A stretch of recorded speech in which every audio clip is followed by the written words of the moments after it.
Hello guys, मैं सुरेश कुमार आपका स्वागत करता हूं एजुकेशनल स्टडी पॉइंट आई में। आज मैं कक्षा 7 SCRT साइंस जो है आपकी इकाई 2 लेकर आया हूं। इकाई 2 देखी जाए कक्षा 7 में पदार्थ की संरचना एवं प्रकृति। तो ये आपकी श्रृंखला जो है, जो आपको किसी भी TGT PRT या कोई भी एग्ज़ाम आप दे रहे हैं या ऑल कॉम्पिटिटिव एग्ज़ाम जो आप दे रहे हैं, कोई भी कॉम्पिटिटिव एग्ज़ाम, उसमें आपको साइंस से संबंधित जो भी प्रश्न आते हैं वो उसमें ये बहुत सहायता करती है। इसलिए पूरा वीडियो एक बार ज़रूर देखना। ऐसे हमने कई सारे वीडियो पहले पब्लिश कर दिए, उन सारे वीडियो को देखने के लिए हमारे चैनल पर जाकर वॉच कर लेना और हमारे चैनल को सब्सक्राइब करना, लाइक शेयर कमेंट करना। आइए चलते हैं आज पदार्थ की संरचना इकाई 2 की ओर। तो ये कक्षा 7, ये SCRT साइंस जो है विज्ञान कक्षा 7 की बुक, जिसमें हम आज इकाई 2 पढ़ाएंगे। आइए चलते हैं। यहाँ पर आप लकड़ियों के 2 गट्ठर देख रहे हैं, आपको दिखाई पड़ रहे होंगे। अब एक गट्ठर को रस्सी से बहुत ढीला तथा दूसरे को कसकर बांधा गया है। अगर कोई इन गट्ठरों को उठाकर ले जाना चाहे तो किस गट्ठर को लकड़ियाँ खिसकती हुई दिखाई देंगी। तो आप जो हल्का बंधा है उससे खिसकती हुई दिखाई देंगी। यानी लकड़ियाँ जो हैं एक दूसरे बहुत करीब हों, कसकर बंधी हों, तो उसका खिसकना, एक दूसरे से दूर जाना संभव नहीं है। अगर लकड़ियाँ एक दूसरे से ढीले बंधी तो बड़ी सहायता से खिसक जाएंगी। ये ऐसा क्यों होता है? क्योंकि क्या इतनी सीधी सादी बात आप सोचकर पदार्थों की संरचना को ठीक से समझ सकते हैं? क्यों ऐसा क्यों होता कि प्रकृति में पाए जाने वाले कुछ पदार्थ ऐसे भी होते हैं जो कुछ द्रव, कुछ होते हैं जिनमें बहने वाला गुण अधिक होता है, जैसे जल, जबकि कुछ बर्फ होते हैं जो और ना दिखाई देने वाली वाष्प भी होती है। यानी हम कह सकते हैं ठोस, द्रव, गैस, 3 रूपों में पदार्थ पाया जाता है। क्या आपने कभी सोचा है कि सुनार सोने के भिन्न भिन्न प्रकार के आभूषण किस प्रकार बनाता है? कबाड़ी टूटा फूटा लोहा एल्युमिनियम ले जाकर क्या करता है? ये सारी बातें आप समझिए, यहीं से आपको पदार्थ की संरचनाएं समझ में आएंगी। तो पदार्थ की अवस्थाओं की बात करें, जैसा कि आप पढ़ चुके हैं कि पदार्थ ठोस, द्रव, गैस 3 अवस्थाओं में पाया जाता है। क्या ठोस, द्रव, गैस पदार्थ के अणुओं की अवस्था एक ही तरह होती है? आइए इसके बारे में जानें। आपने बर्फ़ की सिल्लियाँ देखी होंगी। इन सिल्लियों को तोड़कर बर्फ़ के छोटे छोटे टुकड़े बनाए जाते हैं। ये आपको पता है कि फैक्ट्री में जल को बहुत ठंड करके बर्फ़ बनाया जाता है। मतलब जल से ही आपका बनता है क्या? बर्फ़। ज़रा सोचिए, यदि कोई आपसे बर्फ़ की सिल्ली से नहाने को कहे तो क्या आप तुरंत बर्फ़ से नहा सकते हैं? नहीं। क्यों? क्योंकि इसकी कल्पना भी नहीं की जा सकती। या इसलिए होता है क्योंकि बर्फ़ की सिल्ली के पिघलने से जल बनने तक प्रक्रिया जो होती है प्रतीक्षा करनी पड़ेगी, जिससे काफ़ी समय लग जाएगा। अब जरा सोचिए क्यों ऐसा होता है। कुछ पदार्थ ठोस होते हैं, कुछ द्रव होते हैं, तो कुछ गैस होते हैं। ये कैसे संभव होता है? पानी के कणों से पत्थर जैसी बर्फ, बहने वाले पानी, दिखाई देने वाली, ना दिखाई देने वाली वाष्प, तीनों बन सकते हैं। आप पढ़ चुके हैं कि प्रत्येक पदार्थ ठोस, द्रव, गैस अवस्था में हो सकता है। आप ये भी पढ़ चुके हैं इससे पहले कक्षा 6 के पाठ में कि अत्यंत सूक्ष्म कणों से बने होते हैं पदार्थ। ठोस अवस्था में पदार्थ कण बहुत पास पास होते हैं, द्रव में ये कण अपेक्षाकृत बहुत अधिक दूर पाए जाते हैं, जबकि गैसीय अवस्था में एक दूसरे से द्रव की तुलना में और अधिक दूर पाए जाते हैं। ठोस के कण पास पास, द्रव के थोड़ा दूर होते हैं ठोस की अपेक्षा, जबकि गैस में बहुत दूर होते हैं। ये जानने से पहले ठोस, द्रव, गैस पदार्थों के सूक्ष्म कणों की व्यवस्था को समझते हैं और जानकारी प्राप्त करते हैं। आइए चलते हैं। पदार्थ कणों से मिलकर बना होता है। तो सबसे पहली बात आपको समझना होगा, पदार्थ किससे बना होता है? कणों से मिलकर बना होता है। सभी पदार्थ अत्यंत सूक्ष्म कणों से मिलकर बने होते हैं। प्रत्येक पदार्थ ये सूक्ष्म कण सर्वथा समान होते हैं। यानी प्रत्येक पदार्थ के कण सूक्ष्म होते हैं लेकिन सभी के समान होते हैं। इन सूक्ष्म कणों को नग्न आँखों से नहीं देखा जाता। तो इन कणों को हम नग्न आँखों से नहीं देख सकते। आइए एक क्रियाकलाप द्वारा समझते हैं। सूक्ष्म कणों के आकार विषय में कुछ जानकारी प्राप्त करते हैं। क्रियाकलाप, आप वो गिलास लेंगे जल से। अब ये देखो, जब हम क्रम से पढ़ते हैं तो किसी भी तरह पदार्थों से या साइंस से कोई भी घुमा फिरा कर प्रश्न आता है, वो भी बड़ी आसानी से आप कर सकते हैं। इसलिए पूरा डिटेल में पढ़ना, और ख़ासकर जो SCRT जो NCERT की बुक हैं, ये एंथोटिक बुक हैं, इसके माध्यम से जो भी प्रश्न पूछे जाते हैं वो आप आसानी से प्रश्न कर सकते हैं और मान्य होते हैं। इसमें कोई भी गलती की कोई भी पोजीशन या समस्या, गलती होने की कोई भी स्थिति नहीं होती है और आपके प्रश्न बड़ा सही होंगे और कोई भी समस्या नहीं होगी। तो इस पूरे वीडियो को अवश्य देखना और सारे वीडियो आप देखिए ताकि आपके विज्ञान में सही समझ विकसित हो सके। और समझ विज्ञान रट कर नहीं, समझ कर ही सीखी जा सकती है। आइए चलते हैं। तो आपने देखा पोटेशियम परमैंगनेट। पोटेशियम परमैंगनेट का सूत्र क्या होता है? KMnO4। क्या होता है? KMnO4। ये पोटेशियम परमैंगनेट है जिसे हम लाल दवा के नाम से जानते हैं। एक छोटा सा क्रिस्टल डालें। छोटा सा क्रिस्टल डालें, क्या देखते हैं? गिलास का पानी धीरे धीरे बैंगनी रंग का हो जाएगा। इसका अवलोकन आप करें, निष्कर्ष क्या निकलता है? पोटेशियम परमैंगनेट के कण पानी में समान रूप से वितरित हो गए हैं। इससे यह स्पष्ट हो रहा है कि प्रारंभ में ये सभी कण पोटेशियम परमैंगनेट के छोटे छोटे कणों से बना था। यदि हम उसी क्रिस्टल को आधी बाल्टी पानी में घोलते हैं तो क्या होता है? तो संभवतः पोटेशियम परमैंगनेट के क्रिस्टल एक के कण भी छोटे छोटे कणों में विभाजित होकर पानी में फैल जाते हैं। यदि हम पोटेशियम परमैंगनेट के कणों को छोटा करते जाएं तो एक ऐसी स्थिति भी आएगी जब छोटा कण प्राप्त करना संभव नहीं होगा। यह कण इतना सूक्ष्म होगा कि उसे हम नग्न आंखों से भी देख नहीं पाते हैं। ऐसे ही सूक्ष्म कण को उस पदार्थ का अणु कहते हैं। यानी पदार्थों का जो सबसे सूक्ष्म कण होता है, जो स्वतंत्र अवस्था में रहता है, उसी को अणु कहते हैं। तो यहाँ से अणु निकल कर आया है, उस अणु को हम समझते हैं। अणु आखिर क्या होता है? अणु और परमाणु। तो सबसे पहले परमाणु क्या होता है उसको समझते हैं। क्या आपने कभी किसी इमारत की दीवार बनते देखी है? इन दीवारों पर एक कमरा होता है, कई कमरों के समूह की इमारत बनती है और विशाल इमारत की रचनात्मक इकाई क्या होती? ईंट होती है। यानी कार्यात्मक इकाई ईंट होती है। यह रेत, मिट्टी, छोटे कणों से बनी होती है। इसी प्रकार आपने बामी देखी होगी, एंट हिल को। इसकी रचनात्मक इकाई क्या होती? रेत का एक छोटा सा कण ही होता है। सभी प्रकार की रचनात्मक इकाई परमाणु होता। परमाणु का आकार इतना सूक्ष्म होता है कि हम नग्न आंखों से भी नहीं देख सकते हैं। तो यहाँ परिभाषा निकल कर आती, परमाणु पदार्थ का वह सूक्ष्मतम कण है जो स्वतंत्र अवस्था में नहीं रह सकता किंतु रासायनिक क्रिया में भाग लेता है। यहाँ से आपको ये स्पष्ट हुआ कि परमाणु सूक्ष्मतम कण है और वह सूक्ष्मतम कण है जो स्वतंत्र अवस्था में भी नहीं रह सकता है। लेकिन रासायनिक क्रिया में कौन भाग लेगा? जब रासायनिक क्रिया कोई होती तो परमाणु ही भाग लेता है। तो ये आपका परमाणु हो जाता है। यहाँ से परमाणु और में छोटा सा डिफरेंस है, सूक्ष्मतम कण अणु भी है। अंतर बस इतना है कि यह स्वतंत्र अवस्था में नहीं रह सकता जबकि अणु स्वतंत्र अवस्था में रह सकता है। यह रासायनिक क्रिया में भाग लेता है जबकि अणु रासायनिक क्रिया में भाग नहीं लेता। अब हम अणु को समझते हैं। सामान्यतः अणु दो या दो से अधिक परमाणुओं का समूह है जो आपस में एक बंधकर जुड़े होते हैं। यह बंध अणु के परमाणु परस्पर आकर्षण बल से जुड़े होते हैं। अणु को किसी पदार्थ के सूक्ष्म कण के रूप परिभाषित कर सकते हैं।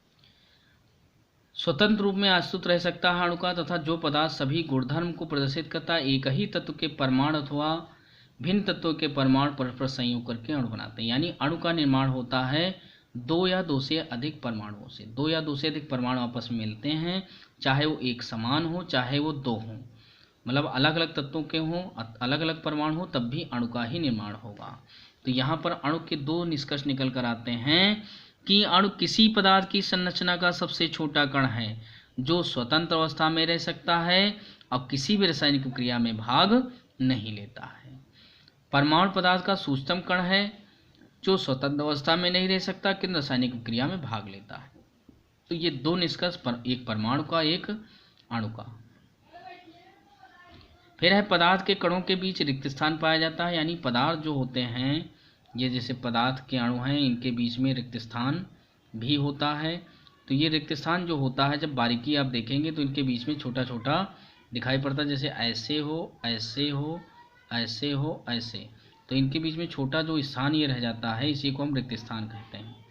और यही ये अणुओं के मध्य, इसलिए इसे हम कहते हैं अंतरा आणविक अवकाश। इसको भी समझते हैं भाई। आप कैसे समझेंगे? एक गिलास में 3/4 भाग कांच की गोलियां भर लीजिए। ये कांच की गोली भरी हैं और इसमें बालू धीरे धीरे डालें। क्या देखते हैं? बालू गोलियों के ऊपर एकत्र ना होकर गोलियों के बीच में खाली स्थान में भर जाती है, जिससे बालू डालने पर भी क्या होता? आयतन नहीं बढ़ता, यानी इसका आयतन नहीं बढ़ता, यानी इनके बीच में जो है बालू भर गई है।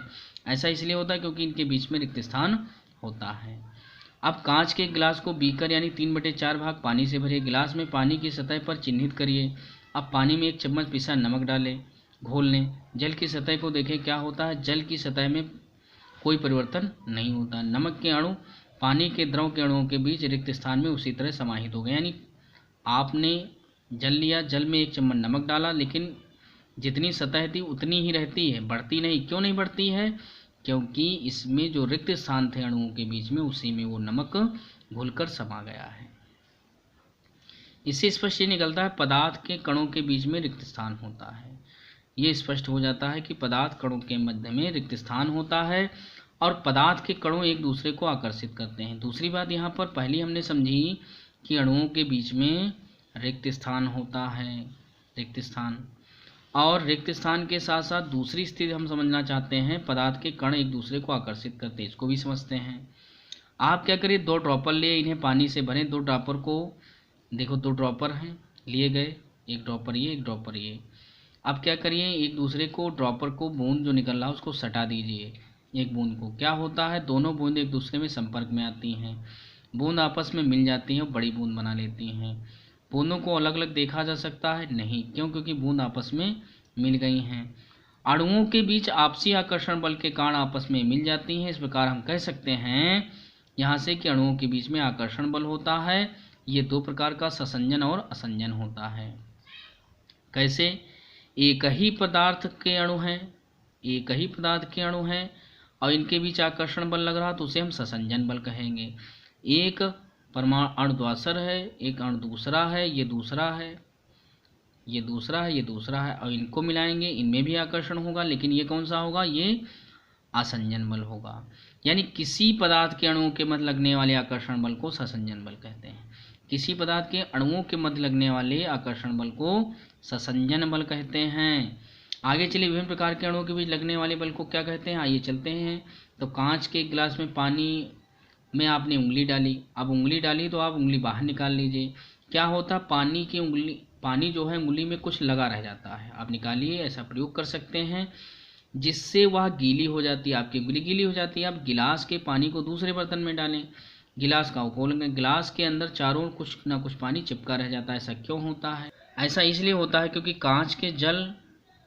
कांच एवं जल के अणुओं के मध्य आकर्षण बल के कारण गिलास के अंदर चारों ओर पानी लगा रह गया, उंगली में भी लगा रह गया, लेकिन ये कौन सा बल है? आसंजन बल है। यानी यहाँ स्पष्ट हुआ, भिन्न भिन्न पदार्थों के अणुओं के मध्य लगने वाले आकर्षण बल को आसंजन बल कहते हैं। यानी आपने देखा बल 2 प्रकार के होते हैं आकर्षण बल, कौन कौन से? एक ससंजन बल। अब ये कौन आकर्षण बल है? ये अणुओं के मध्य लगने वाला बल है। अणुओं के मध्य 2 आकर्षण बल लगते हैं। एक ही पदार्थ के अणुओं के मध्य लगने वाले आकर्षण बल को ससंजन बल कहते हैं और 2 भिन्न पदार्थों के अणुओं के मध्य लगने वाले आकर्षण बल को आसंजन बल कहते हैं। पदार्थ की आणविक संरचना समझते हैं। जैसा कि आप पढ़ चुके हैं, ठोस, द्रव, गैस 3 अवस्थाएं होती हैं। क्या ठोस, द्रव, गैस में कोई व्यवस्था किस तरह होती है, इसको समझते हैं। ठोस पदार्थ के अणु एक दूसरे के अत्यधिक निकट होते हैं, जैसे ये बर्फ है, ठोस है, इसके देखो आप कण बिल्कुल पास पास सटे हुए हैं, बहुत अधिक निकट होते हैं। इनके अणुओं के आपस में बने रहने के कारण पदार्थ ठोस होता है, अर्थात इसकी आकृति और आयतन, आकृति और आयतन, यानी ठोस पदार्थों का आकृति और आयतन दोनों निश्चित हो जाते हैं। क्यों? क्योंकि अणु इनके बड़े सटे हुए होते हैं। जबकि ये देखो पानी है, द्रव है, इसके देखो कण बीच में रिक्त स्थान है और थोड़ा दूर दूर है। द्रव पदार्थों के अणुओं के बीच दूरी ठोस पदार्थों की तुलना में अधिक होती है। अणुओं के बीच परस्पर दूरी अंतर आणविक स्थान अधिक होने के कारण होती है। अंतर आणविक आकर्षण बल ठोस की तुलना में कम होता है, किसमें? गैस में, जिसके कारण द्रव के अणु आपसी सीमा में रहते हैं, स्वतंत्रतापूर्वक गति करते हैं, जिससे इनकी आकृति निश्चित नहीं होती है और आयतन निश्चित रहता है। यानी इनका यदि 1 लीटर जल है तो 1 लीटर ही रहेगा जिस बर्तन में रखेंगे, लेकिन गिलास में रखेंगे तो गिलास जैसा, थाली में रखेंगे तो थाली जैसा, जग में रखेंगे जग जैसा हो जाएगा, जल उसी के आकर ले लेता है। ऐसा क्यों होता है? क्योंकि इनके अणु आपस में गति करते हैं, क्योंकि स्थान होता है, गति करते हैं। यानी अंतर आणविक आकर्षण बल इसमें अधिक होता है, इसलिए गतिमान ठोस की अपेक्षा थोड़ा अधिक होते हैं। अब चलते हैं गैसों की ओर। अब गैसों में क्या अंतर है? आणविक आकर्षण बल की बात करते हैं। कमरे में आप अगरबत्ती जलाएं, क्या होता है? इसकी सुगंध दूर दूर तक फैल जाती है। इसी प्रकार सेंट यानी इत्र, सुगंध दूर तक फैल जाती। क्यों? क्योंकि सुगंधित पदार्थ की गैस अणु स्वतंत्रतापूर्वक सभी दिशाओं में अनियमित रूप से गति करती है। अगरबत्ती यानी इत्र की सुगंध प्रदान करने के लिए अणु वायु के अणुओं के मध्य तीव्रता गति से फैल जाते हैं, वायु में मिलकर ये फैल जाते हैं और दूर दूर तक फैल जाते हैं। गैसों के अणुओं के बीच ठोस तथा द्रव, ठोस तथा द्रव यानी गैसों के अणुओं के बीच की दूरी ठोस तथा द्रव की तुलना में बहुत अधिक होती है, जिसके कारण गैस अणुओं के में लगने वाला आकर्षण बल का मान नगण्य हो जाता है। यहाँ पर समझेंगे, ये देखो गैस के अणु बहुत दूर दूर हैं, ये देखो भाप है, इसके अणु देखो बहुत दूर दूर हैं, इसलिए ये क्या करते हैं, बहुत दूर दूर तक फैल जाते हैं, जिसके कारण गैस के अणुओं के में लगने वाला आकर्षण बल नगण्य हो जाता है। गैस की आकृति व आयतन दोनों अनिश्चित होते हैं, यानी ठोस का आकार आयतन दोनों निश्चित होते हैं, जबकि गैस का आकार आयतन दोनों अनिश्चित होते हैं। जबकि द्रव का क्या होता है, आकार अनिश्चित होता है, जबकि आयतन निश्चित होता है। अब चलते हैं पदार्थ, तत्व, यौगिक व मिश्रण के बारे में, यानी पदार्थ की अवस्थाएं हो गई, पदार्थ के प्रकार। तो 3 प्रकार के होते हैं, तत्व होता है, यौगिक होता है, मिश्रण होता है। इसको भी समझते हैं। सबसे पहले समझते हैं तत्व को। रॉबर्ट बायल पहले वैज्ञानिक थे जिन्होंने 1661 में सर्वप्रथम तत्व शब्द की उत्पत्ति की, और फ्रांस के रसायन वैज्ञानिक एंटोनी लॉरेट लेवाशिए ने सबसे पहले तत्व की परिभाषा को प्रयोग द्वारा प्रतिपादित किया। उनके अनुसार तत्व पदार्थ का वह मूलतः में रासायनिक क्रिया का अन्य सरल पदार्थों में विभाजित नहीं किया जा सकता, यानी ये सूक्ष्म कण है, मूल कण है पदार्थ का, जिसको विभाजित नहीं किया जा सकता, ये लेवासिए ने सिद्ध किया था। इस प्रकार उन्होंने क्या कहा, तत्व के अणु में केवल एक ही प्रकार के परमाणु होते हैं, यानी तत्व की परिभाषा क्या आई, जिसमें एक ही प्रकार के परमाणु होते हैं, जिस अणु में उसी को कहते हैं तत्व। जैसे लोहा, तांबा, सल्फर, कार्बन, चांदी, सोना, मरकरी, हाइड्रोजन, ऑक्सीजन, नाइट्रोजन आदि सभी क्या हैं, तत्व हैं। एक ही तत्व के 2 या 2 से अधिक परमाणु मिलकर उस तत्व का अणु का निर्माण करते हैं, और जबकि ऐसे भी तत्व होते हैं जिनका एक अणु उनके परमाणु से मिलकर बना होता है, जैसे हीलियम, नियॉन आदि, ये सब क्या गए, अक्रिय गैस हैं। अब तक ज्ञात लगभग प्रकृति में कितने हैं, 92 तत्व हैं। धातु के अणुओं के अन्य तत्वों के अणुओं में, जैसे कार्बन अणुओं की संरचना सरल नहीं होती, किंतु उनके अणुओं में असीमित परमाणु परस्पर बंधे रहते हैं। असीमित मतलब बहुत सारे आपस में बंधे रहते हैं। तो इस प्रकार आपने सबसे पहले तत्व को समझा। तत्व के अणु केवल एक ही प्रकार के परमाणु के होते हैं। अब तक खोजे के तत्व कितने हैं, प्राकृतिक पदार्थ 92 हैं। और आगे अब हम चलते हैं यौगिक की ओर। सबसे पहले आपने तत्व पढ़ा, अब यौगिक की ओर चलते हैं। अब यौगिक को समझते हैं। यौगिक क्या है, यौगिक, अब आपने तत्व पढ़ा जिसमें एक ही प्रकार के जो परमाणु उपस्थित होते हैं उसे हम तत्व कहते हैं। यौगिक क्या होता है, यौगिक का अणु 2 या 2 से अधिक प्रकार के परमाणुओं से मिलकर बने। 2 या 2 से अधिक प्रकार के परमाणु होंगे तो उसे हम यौगिक कहेंगे। अब जैसे जल है, तो जल में क्या होता है, H2O, यानी एक हाइड्रोजन, 2 हाइड्रोजन परमाणु, एक ऑक्सीजन परमाणु, तो यानी 2 प्रकार के परमाणु हो गए, ये क्या हो जाएगा, यौगिक। तो यानी हाइड्रोजन के 2 परमाणु, ऑक्सीजन का 1 परमाणु मिलकर क्या बनाते हैं, जल बनाते हैं। इसी प्रकार कार्बन डाइऑक्साइड में 1 कार्बन 2 ऑक्सीजन मिलकर बनाते हैं कार्बन डाइऑक्साइड। इसी प्रकार आपने चीनी देखा होगा, चीनी का सूत्र होता है सुक्रोज, यानी C12H22O11। इस प्रकार कार्बन के 12, हाइड्रोजन के 22, ऑक्सीजन के 11, ये भी क्या है, यौगिक है। और इस प्रकार आपने ये सारी बातें समझ ली। अब जल, कार्बन डाइऑक्साइड, चीनी आदि के अवयव को समान नहीं कह सकते, क्योंकि समान ताप पर हाइड्रोजन ऑक्सीजन गैस, जबकि परमाणुओं से मिलकर बना जल क्या होगा, द्रव होगा, क्योंकि हाइड्रोजन ऑक्सीजन के मिलने से बना है तो ये द्रव है। जबकि देखा जाए जल के गुण हाइड्रोजन ऑक्सीजन के गुण से सर्वथा भिन्न, यानी हाइड्रोजन और जल जैसा होता है, ऑक्सीजन जैसी होती गैस अवस्था में, लेकिन ये क्या है, जल है, यानी जिससे बना है उससे गुण इसके अलग हैं, जो यौगिक बनता है उससे अलग होते हैं। यानी मूल तत्व जो होते हैं उनको जोड़कर जो बनाया गया है एक तत्व, इन दोनों अवयव से ये जो बनता है यौगिक, उसके गुण अलग होते हैं। इसी प्रकार कार्बन एक ठोस पदार्थ है। ऑक्सीजन उपस्थित में जलाने पर कार्बन डाइऑक्साइड गैस बनती है, ऑक्सीजन गैस है, कार्बन ठोस है, दोनों मिलते हैं यानी ठोस और गैस मिलकर बनाते हैं क्या, CO2, यानी वो गैस का रूप ले लेते हैं, तो ये भी अलग है, यानी गैस का रूप बन जाती है। इसी प्रकार चीनी के गुण कार्बन, हाइड्रोजन, ऑक्सीजन से बने हैं, लेकिन ये भी सर्वथा अलग है, एक ठोस पदार्थ यानी चीनी का निर्माण होता है। तो यहाँ पर 3 स्थितियाँ निकल कर आई हैं, इनको समझना है। यौगिक 2 या 2 से अधिक तत्वों के परमाणुओं के निश्चित अनुपात में, आपने समझा जैसे हाइड्रोजन 2 है, ऑक्सीजन 1 है, तभी जल बनेगा, ये नहीं हाइड्रोजन 2 ऑक्सीजन 2 ले लें तो नहीं बनेगा, तब हो जाएगा हाइड्रोजन पेरोक्साइड। तो ये है, यानी कार्बन 1 ले लिया, ऑक्सीजन 1 ले लिया, तो कार्बन मोनोऑक्साइड हो गया। यानी हम कह सकते हैं यौगिक में परमाणुओं की संख्या निश्चित होती है, यानी अनुपात निश्चित होता है। दूसरी बात आपने क्या समझा, यौगिक के गुणधर्म उसके अवयवी तत्वों के गुणधर्म से भिन्न होते हैं। यौगिक को अवयवी तत्वों में रासायनिक विधियों द्वारा अपघटित किया जा सकता है। फिर है मिश्रण। अब मिश्रण को समझते हैं। आपने पिछली कक्षा में पढ़ा है पदार्थ तत्व यौगिक मिश्रण के रूप में बटे होते हैं और मिश्रण में अनेक तत्व होते हैं जबकि यौगिक दोनों हो सकते हैं। तो आपने ये सारी बातें समझी हैं। मिश्रण क्या होता है, दो या दो से अधिक पदार्थ आपस में मिलकर मिश्रण का निर्माण करते हैं। आइए चलते हैं मिश्रण की ओर। तो ऐसे पदार्थ जिनमें दो या दो से अधिक तत्व या यौगिक दो किसी अनिश्चित अनुपात में मिले रहते हैं मिश्रण कहलाते हैं। यानी निश्चित अनुपात में मिलेंगे तो यौगिक होगा, एक ही प्रकार के परमाणु होंगे तत्व होगा।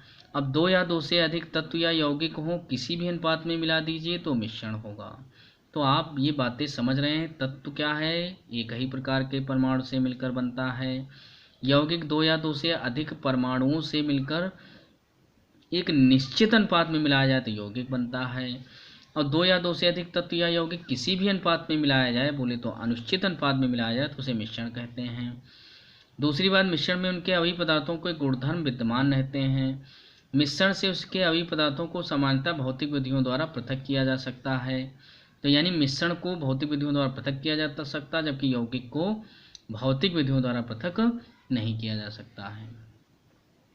तो इस प्रकार मिश्रण आप समझ गए। तो मिश्रण दो प्रकार के होते हैं, एक समांगी मिश्रण होता है और एक विषमांगी मिश्रण होता है।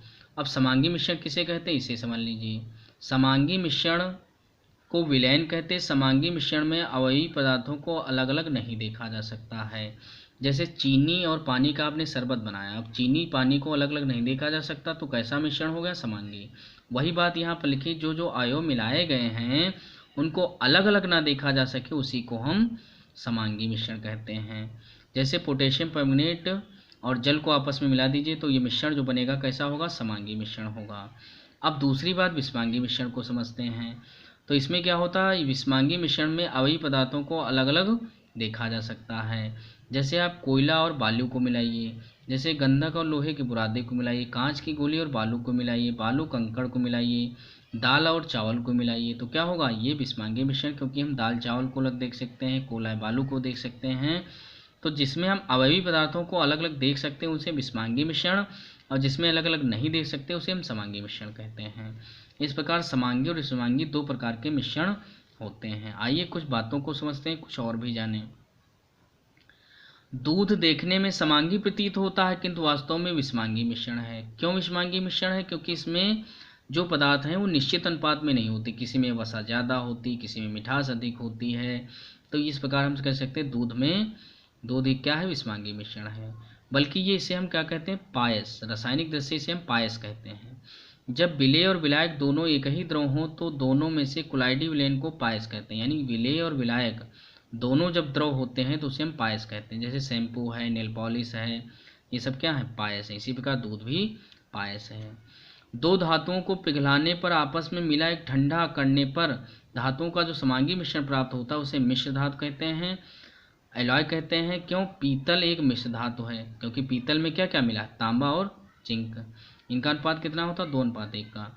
इसी प्रकार घरों में प्रयोग होने वाली स्टेनलेस स्टील के जो बर्तन होते हैं वो भी मिश्र धातु हैं, क्योंकि इनमें 80% लोहा होता है, 80.6%, और कार्बन 0.4%, क्रोमियम 18%, निकिल 1%। तो ये सब सारे क्या हैं, ये मिश्रण ही होते हैं। तो आपने यहाँ तक समझ लिया। अब हम आगे आपको पार्ट 2 में पढ़ाएंगे रसायन की भाषा। तो आपका ये यूनिट जो है 2 पार्ट में होगी। तो यहाँ तक आपने वीडियो को देखा उसके लिए धन्यवाद। नमस्कार। विज्ञान की सही समझ विकसित करने के लिए पूरे वीडियो को अवश्य देखना और सारे हमारे चैनल पर जाकर विजिट कर लेंगे। सब्सक्राइब कर लेना चैनल को, लाइक कमेंट शेयर अवश्य करना, ताकि हम इस चैनल में भी थोड़ा विकास हो और आप अपनी बुद्धि का भी विकास कर सकें, सही रूप से सभी बातें समझ सकें। नमस्कार, धन्यवाद।